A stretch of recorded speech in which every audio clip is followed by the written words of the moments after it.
This video is not a how-to install video, but what I learned while installation that I would like to share on the Iron Baltic skid plating. So this is a 2022 cforce 400 Gen 2.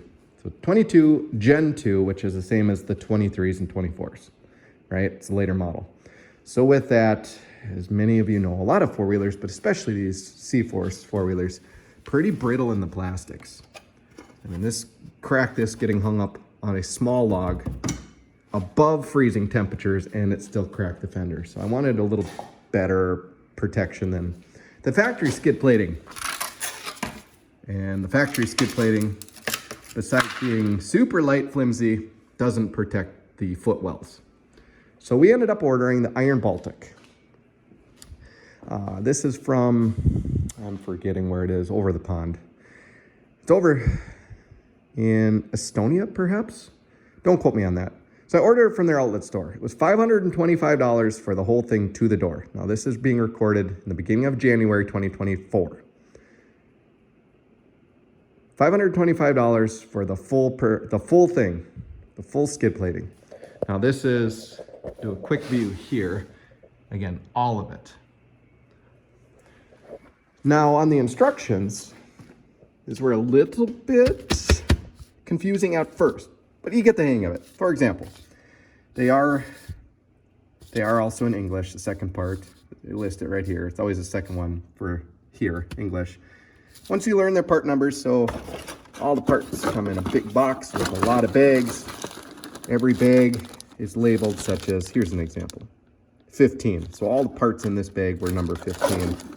And with that being said, they had multiple bags. So you had a bracket. It referred to this little bracket as part number 13 is how I called it.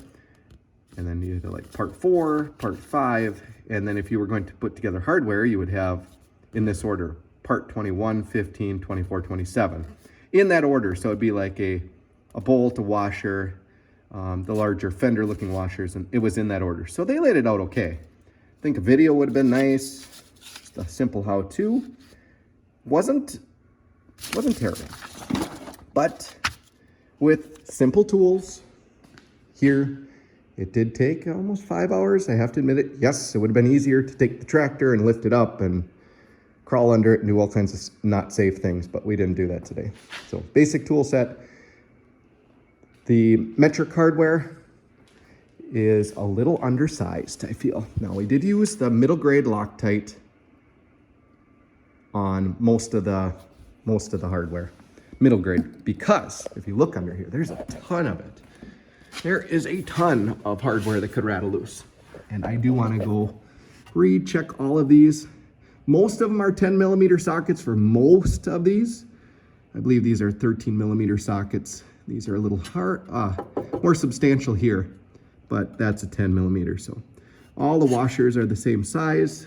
There are no spare parts, not a single one. So if you lose one, you got to improvise or order more. The arms, both front and rear, seem to be a little underbuilt versus, I should say undermounted. Could have been more substantial. These are fine on both sides. Up in front, this is the front, because they do have, zoom in here, nylocks on the back of a existing bracket. So that's fine. But down here, it's kind of a simple angle bracket. You set in there and then you crank it down, and you don't want to overdo it because it's easy to strip out. I did not strip any, but I was a little concerned about cranking on them. On the back side, something I noticed is if you turn the wheel, let's say I turn the wheel real far that way. I'm not going to turn it that way. I'm going to turn it the opposite to show you. Try to.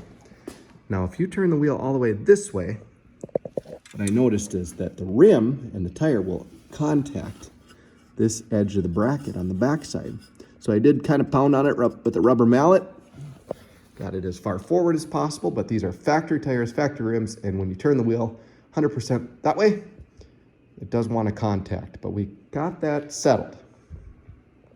The skids, the original factories, yes, they're very light, but they serve the purpose. They covered up the important stuff, but they did not cover up the footwells. And with the ease of cracking these footwells, getting hung up on logs, the middle part is probably my favorite or most desirable part of the skid plate. And it does fit tight. And when you put it on, even if you're careful, it does like to chew up your plastic because it's tight. You know how tight it is on this side. It's not very heavy, but as you can see, it is snug on both sides. So it will dig into and cut and chew up the floorboards. And if you rock it in there, but it's got to be used. That's what it's for. This machine is so easy to get hung up. It's not very tall, so that's why we did it. Front is easy to mount everything up here, starting up with these, and I wrapped it around and pushed it up. All in all, it's a nice piece of hardware, but there, in my opinion, there's way too much hardware under here. Way too much hardware that's easy to fall out. I feel that they're, I call them 10 millimeter bolts, but using the wrong terms. For example, we've got nylocks that they provided on about a total of like 6 bolts, such as like 1, 2, 3, 4 on the other side. But the rest of everything here, here's a good, if I can zoom in, right there. See, right in the middle, there's a stud coming up. Try to point. So from the bottom, that's a 10 millimeter socket that drives this little holding bracket here. That's all that holds it on. That's it. And that's mounted the way that it's supposed to. Kind of light. And none of those little smaller hardware have anything to stop vibration from come out. So again, that's why I used a little thread locker. The back is kind of the same.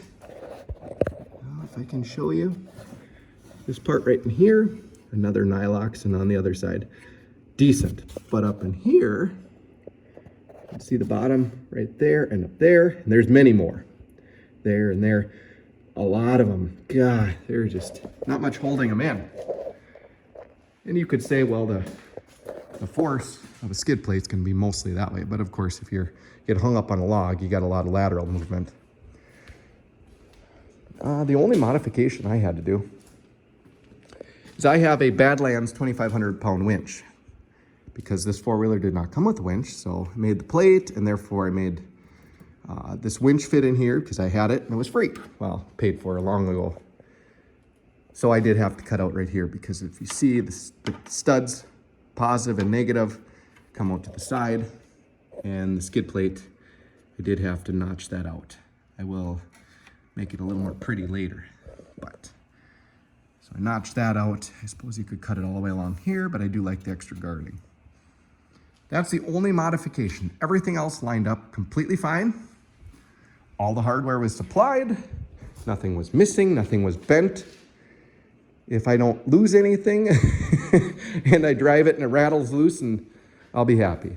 I'm a little concerned with so much hardware, that vibration just driving down railroad beds, for example, that we're going to start losing parts and pieces, even with the thread lock. But time will tell. We'll give an update someday. But I wanted to share with you guys what I see with the new skid plating. Overall, fairly satisfied. I don't know what to expect something like this would cost, but you know, for a $500 skid plate, I would like to have seen heavier duty, more substantial hardware to mount it. Otherwise, fit and finish is great. So have a good day, guys.